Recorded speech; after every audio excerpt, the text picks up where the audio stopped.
నిజామాబాద్ జిల్లా Varni market committee godown గురించి market committee గురించి ప్రధాన అంశం ప్రజల ద్వారా కాంగ్రెస్ పార్టీలో కొంతమంది నాయకులు చేసిన విమర్శల ఆధారంగా ఈరోజు మీడియా ముంగట చర్చ జరుపుకోవాల్సిన అవసరం, ప్రజలకు తెలియాల్సిన అవసరం మీడియా ద్వారా ఈరోజు వచ్చింది. కావున అసలు ఏం జరుగుతుంది, వర్ని మార్కెట్ కమిటీలో ఏం జరుగుతుంది?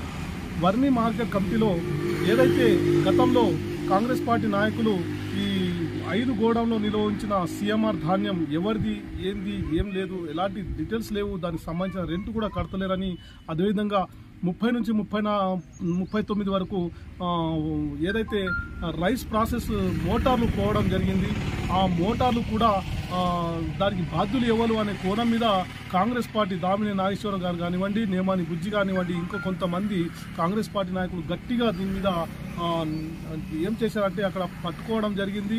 కన్సల్టింగ్ ఆఫీసర్లు చెప్పడం జరిగింది. మరి మంత్రి తుమ్మల నాగేశ్వర్ వరకు వెళ్ళి అక్కడ నుంచి డైరెక్టర్ కానివ్వండి, పెద్ద హైదరాబాద్ నుంచి పెద్ద ఆఫీసర్లు ఇక్కడికి వచ్చి ఎంక్వైరీ చేసి దీనికి బాధ్యులున్న సెక్రటరీ శ్రీనివాస్ను సస్పెండ్ చేయడమే కాకుండా మరి 5 గోడౌన్లను సీజ్ చేయడం జరిగింది. ఇది ఏం జరిగింది అసలు? దామినేని నాగేశ్వర గారు కానివ్వండి, నేమాని బుజ్జి కానివ్వండి, కొంతమంది రైతులు కానీ ప్రజల ద్వారా వచ్చిన విమర్శల ఆధారంగా ఈరోజు మీడియా ముంగట చెప్తున్నది ఏంటంటే, ఏదైతే ఖరీఫ్ కానీ రబీ సీజన్లో ప్రభుత్వం రైస్ మిల్లకు రైతుల ద్వారా కొనుగోలు చేసిన ధాన్యం 60% కింటాకు 65 కిలోల ధాన్యం పట్టి ఇవ్వాలనే షరతుల మీద ధాన్యం పంపిస్తుంటుంది అన్నమాట. ఆ ధాన్యము రైస్ మిల్లకు అలాట్ చేస్తే రైస్ మిల్లర్లు అట్టి ధాన్యాన్ని ఏం చేశారంటే కొంతమంది అమ్ముకుంటారు, అప్పటికప్పుడే అమ్ముకుంటారు ఎక్కువ రేట్లకు. కొంతమంది ఏం చేస్తారంటే నిల్వ ఉంచుకుంటారు. నిల్వ ఉంచుకున్నాక అది ఏం చేస్తారంటే నిల్వ ఉంచుకున్నాక రేటు వచ్చినాక వాటిని ఎక్కువ రేటుకు అమ్ముకుంటారు అన్నమాట. ఇది జరుగుతుంది. అయితే ఏదైతే ప్రభుత్వం నుంచి కొనుగోలు చేసిన ధాన్యం వీరు ఈ విధంగా ధాన్యం అమ్ముకుంటే మళ్ళీ ఎఫ్సీఐకి పంపాలంటే ఈ రైస్ మిల్లర్లు ఏం చేస్తారంటే గ్రామీణ స్థాయిలో కొంతమంది బ్రోకర్ల ద్వారా ఏదైతే పంపిణీ చేసిన ధాన్యం రీసైక్లింగ్ ద్వారా దాన్ని ఏం చేస్తారంటే పోగు చేసుకొని దాన్ని ఏం చేస్తారంటే మళ్ళీ రైస్ మిల్ తరలించి ఎఫ్సీఐకి పంపిస్తారన్నమాట. మరోవైపు ఏం చేస్తారంటే యూపీ కానీ, గుజరాత్ కానీ, రాజస్థాన్ కానివ్వండి, మహారాష్ట్ర తక్కువ రేటుకు నాణ్యత లేని బియ్యం తీసుకొచ్చి ఎఫ్సీఐకి ఇస్తారన్నమాట. కానీ ఏదైతే కొనుగోలు చేసిన ధాన్యం రైస్ మిల్లో మిల్లింగ్ చేసి కింటాకు 60 కిలోలు పంపిణీ చేయడం జరిగదు. ఈ విధమైన దాంట్లో కోట్ల రూపాయలు దండి కొడుతూ ఈరోజు రైస్ మిల్లర్లు ఇచ్చేస్తున్నారనేది ప్రధాన ఆరోపణ. ఈ నేపథ్యంలోనే ఏదైతే ప్రభుత్వం ద్వారా కొనుగోలు చేసిన ధాన్యం రైస్ మిల్లర్లు పట్టి ఇవ్వకుండా దాన్ని వర్ని మార్కెట్ కమిటీ గోడౌన్లో నిల్వ ఉంచారు. యాక్చువల్గా వర్ని మార్కెట్ కమిటీ గోడౌన్లో నిల్వ ఉంచేది ఎవరు? రైతుల ద్వారా ఉంచుకోవాలా, రైతుల ధాన్యం. కానీ వీరేం చేశారు? రైస్ మిల్లర్ని ఉంచుకున్నారు. సరే, రైస్ మిల్లర్ ఏ రైస్ మిల్లు, ఏం పేరు, ఇవేమి లేదండి. సిఎంఆర్ ధాన్యం ఉంది, కానీ ఎవరిది అనేది లేదనేది కాంగ్రెస్ పార్టీ నాయకులు, రైతులు చెప్పిన విమర్శల ద్వారా మీడియా ముంగట తెలపడం జరుగుతుంది. ఈ విధంగా ధాన్యం అనేది మీరు ఏం చేశారంటే అక్కడ నిల్వ ఉంచడం జరిగింది. 7 గోడౌన్లో 5 గోడౌన్లో నిల్వ ఉంచడం జరిగింది. అయితే ఈ 40 కేజీల ధాన్యము వీళ్ళు బయట ఏం చేస్తున్నారంటే ఈ రైస్ మిల్లర్లు ఏదైతే 70 కేజీల బార్దాన్ని తీసుకొచ్చి 40 కేజీకి 70 కేజీలు మార్చి బయట విక్రయాలు చేస్తున్నారు. అంటే 40 కేజీల బ్యాగ్ తీసుకెళ్తే పట్టుకుంటారు, లేకుంటే సీజ్ అవుతారు అనే ఉద్దేశంతో ఆ 40 కేజీల బ్యాగ్ను 70 కిలోల బ్యాగులో పెట్టి ఇట్లా సప్లై చేస్తున్నారు. అయితే ఎప్పుడైతే ఆ మార్కెట్ కమిటీ గోడౌన్లో ఉన్న ధాన్యం ఎవరిది అనేది ఇప్పటికీ తెలియదు. అంటే బినామీగా, అంటే ఈ విధంగా ఎవరిది ఏమిటి అని తెలుసుకోకుండా మార్కెట్ కమిటీ కార్యదర్శి కానివ్వండి కానీ చైర్మన్ కానీ పెట్టడం ఎంత అవివేకం అనేది మండిపడుతున్నారు. అదేవిధంగా మోటార్లు పోయిన ఉద్దేశంలో శ్రీనివాస్ను సస్పెండ్ చేయడం జరిగింది. ఇది ఇక్కడ వరకు ఓకే. చైర్మన్ లేడు కాబట్టి చైర్మన్ ఎలాంటి యాక్షన్ తీసుకోలేదు. ఒకవేళ ఉంటే సస్పెండో లేకో వాళ్ళ మీద కేసు అవుతుంది. ఇదొక ప్రాసెస్ అయిపోయింది.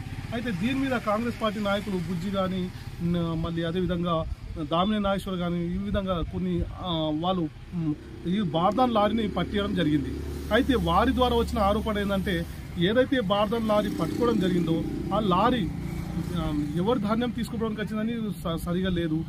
అయితే దాని మీద సంబంధిత శాఖ అధికారులు కేసు పెట్టలేదని చెప్తున్నారు. మరి అది ఏ విధంగా వదిలిపెట్టారు?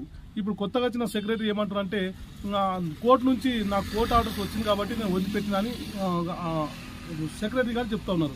కానీ వీళ్ళేం చెప్తున్నారు అంటే రైతులు కానీ, ప్రజలు కానీ, దామినేని నాగేశ్వర్ కానీ, బుజ్జన కానీ వీళ్ళంతా ఏం చెప్తున్నారు అంటే ఏ విధంగా వదులుతారు? బాధను సంబంధించిన లారీ ఎవరిది ఏమిటి, ఎవరు ధాన్యం తీసుకోవడానికి వచ్చినప్పుడు అది చోరీ కిందకి వస్తుంది. చోరీ కిందకి వచ్చిన ధాన్యం కంటిన్యూ చోరీ కింద వచ్చిన ధాన్యం లారీని పట్టుకోవాల్సింది పోయి, దానికి సీజ్ చేయాల్సింది పోయి, దాని మీద కేసు చేయాల్సింది పోయి వదిలిపెట్టడం వెనుక కొంతమంది నాయకులు రైస్ మిల్లర్తో కుమ్మక్కై వారి ద్వారా డబ్బులు తీసుకొని, లంచాలు తీసుకొని ఏదో ఒకటి సృష్టించి దాన్ని వదిలిపెట్టారు అనేది ప్రధాన ఆరోపణ.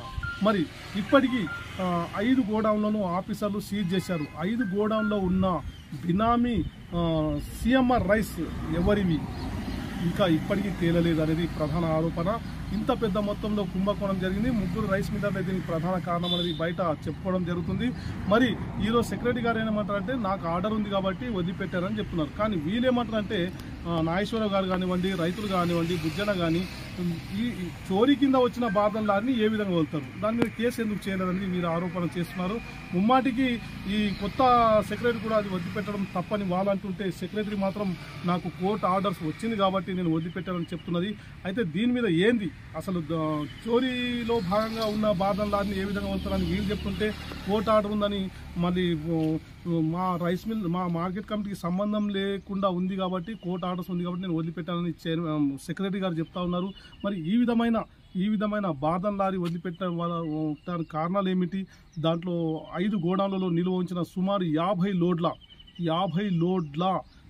లోడ్ల సిఎంఆర్ ధాన్యం ఎవరిది, ఏమిటి, ఇప్పటికీ ఎందుకు దాని యొక్క వివరాలు తెలుసుకోలేకపోతున్నారు? మినిమం 50 లోడ్లు అంటే ఒక్కొక్క లోడ్లో 400 బస్తాలు